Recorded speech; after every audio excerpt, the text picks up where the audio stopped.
ഗേളി മെക്കാനിക്കിന്റെ പുതിയ വീഡിയോയിലേക്ക് എല്ലാവർക്കും സ്വാഗതം. നമ്മൾ വണ്ടി ഓടിക്കുന്നത് പോലെ തന്നെ അറിഞ്ഞിരിക്കേണ്ട മറ്റൊരു കാര്യം കൂടിയാണ് ഇതുപോലെ ടയർ പഞ്ചറായാൽ എങ്ങനെ ഒട്ടിക്കുക എന്നുള്ളത്. അപ്പോൾ നമുക്ക് സ്റ്റെപ്പിനിയൊക്കെ കേടാവുന്ന സമയത്ത്, അതായത് ലോങ് ഡ്രൈവിനൊക്കെ പോവുകയാണെന്നുണ്ടെങ്കിൽ നമ്മൾ ടയർ മാറ്റിയിട്ട് വീടിന് പഞ്ചറാവുകയാണെങ്കിൽ ഇത് നമ്മൾ അറിഞ്ഞിരിക്കുന്നത് ഏറ്റവും യൂസ്ഫുൾ ആയിരിക്കും.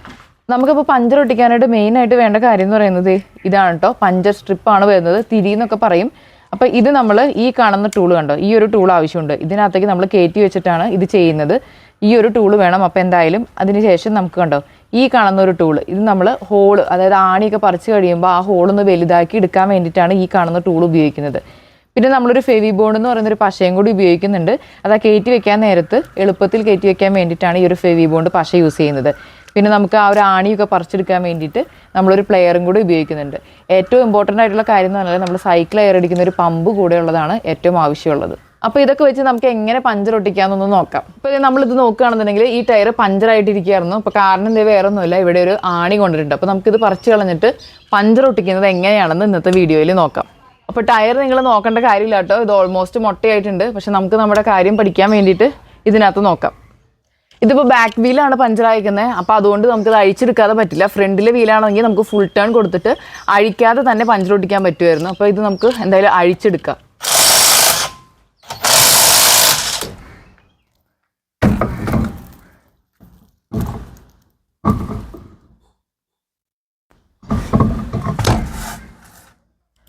അപ്പോൾ ഇത് ഇവിടെയുണ്ട് നമ്മുടെ ആണി വന്നേക്കുന്നത്. അപ്പോൾ ഇത് നമുക്ക് റിമൂവ് ചെയ്തിട്ട് പഞ്ചർ ഒട്ടിക്കുന്നത് നോക്കാം. അപ്പോൾ ഇത് നമുക്കിത് ഈ കാണുന്ന ആണി ഒരു പ്ലെയർ വെച്ച് പുറത്തേക്ക് എടുക്കാം.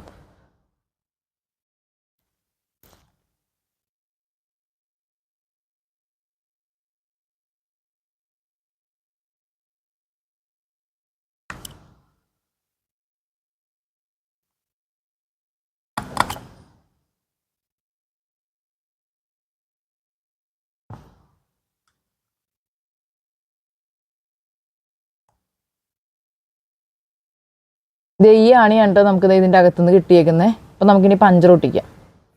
നമ്മുടെ ഇപ്പോൾ ഈ ആണി കയറിപ്പോയേക്കുന്നത് ചെരിഞ്ഞാണ് കേട്ടോ. അപ്പോൾ നമുക്ക് ആ ഒരു ഹോൾ വലുതാക്കി കൊടുക്കണം. അപ്പോൾ അതിനായിട്ട് കണ്ടോ ഇങ്ങനത്തെ ഒരു ടൂൾ ഉണ്ട്. അപ്പോൾ ഇത് വെച്ച് നമുക്ക് ആ ഹോളൊന്ന് വലുതാക്കി കൊടുക്കാം. ഇനിയിപ്പോൾ നമ്മൾ തിരിച്ച് ഹോൾ വലുതാക്കി കൊടുക്കണം.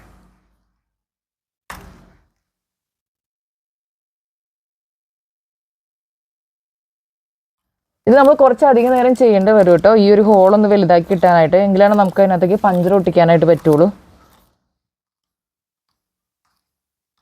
ഹോളൊക്കെ വലുതായതിന് ശേഷം നമുക്കിതിവിടെ വെച്ചിട്ട് ഇതിനെ പാച്ച് ചെയ്യാനായിട്ടുള്ള തിരി ഒന്ന് ശരിയാക്കാം.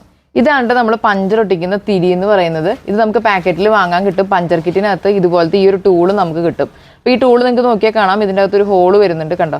അതിൻ്റെ അകത്തോടെയാണ് നമ്മൾ ഈ തിരി കയറ്റിയേക്കുന്നത്. ഏകദേശം പകുതിയായ രീതിയിലാണ് നമ്മളിത് കയറ്റിയേക്കുന്നത്.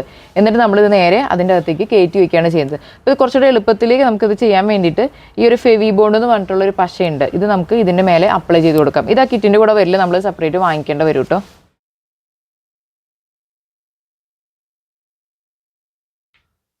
പിന്നെ എടുത്തു പറയേണ്ട കാര്യം എന്ന് പറഞ്ഞാൽ ഇത് ചെയ്യാനായിട്ട് കുറച്ച് സ്ട്രെങ്ത് ഒക്കെ ആവശ്യമാണ് കേട്ടോ. അപ്പോൾ എസ്പെഷ്യലി ലേഡീസ് ഒക്കെ ആണെന്നുണ്ടെങ്കിൽ ചെയ്യാൻ ഇച്ചിരി ബുദ്ധിമുട്ടായിരിക്കും.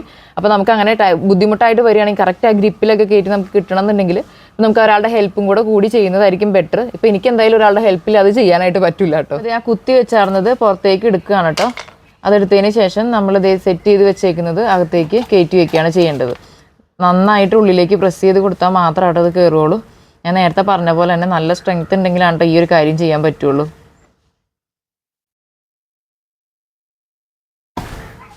കണ്ടോ, ഇത്രയേ ഉള്ളൂ. ഇതകത്തേക്ക് കയറ്റി വെച്ച് കഴിഞ്ഞ് ഇപ്പോൾ ആ പശയൊക്കെ കൂടെ ഉള്ള കാരണം കൊണ്ട് പെട്ടെന്ന് അങ്ങ് ഒട്ടിയിരുന്നോളും. അത് കഴിഞ്ഞ് നമുക്ക് ആ ഒരു ഭാഗം കട്ട് ചെയ്ത് കളഞ്ഞാൽ മതി. ഇനിയിപ്പോൾ ഇതുപോലെ എന്തെങ്കിലും ഒരു കത്തി എന്തെങ്കിലും എടുത്തിട്ട് നമുക്ക് ആ ഒരു ബാക്കി പുറത്തേക്കുള്ളത് കട്ട് ചെയ്ത് കളഞ്ഞാൽ മതി.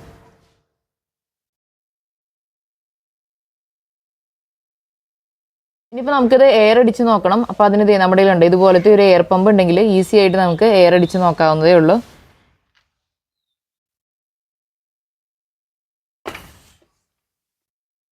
എയർ അടിച്ചിട്ട് നമുക്ക് ലീക്ക് ഉണ്ടോ എന്നുള്ളത് ഒന്നോടെ ഒന്ന് നോക്കാം.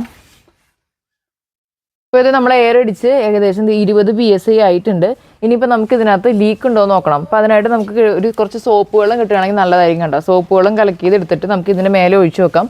അപ്പോൾ ബബിൾസ് വരുന്നുണ്ടെങ്കിൽ കുമിളയൊക്കെ വരുന്നുണ്ടെങ്കിൽ വീണ്ടും ലീക്ക് ഉണ്ടെന്നാണ് അർത്ഥം. അല്ലാന്നുണ്ടെങ്കിൽ നമുക്കിനി ടയർ തിരിച്ച് ഫിറ്റ് ചെയ്യേണ്ട കാര്യമുള്ളൂ. നമ്മളിത് കുറച്ച് സോപ്പുകൾ ഒഴിച്ച് കൊടുത്തിട്ടുണ്ട്. അപ്പോൾ ഇത് ലീക്കൊന്നും കാണാനില്ല. ലീക്ക് ഉണ്ടെങ്കിൽ നമുക്ക് ബബിൾ വന്നേനെ. പിന്നെ നമുക്ക് തിരിച്ച് ഫിറ്റ് ചെയ്ത് കൊടുക്കാം.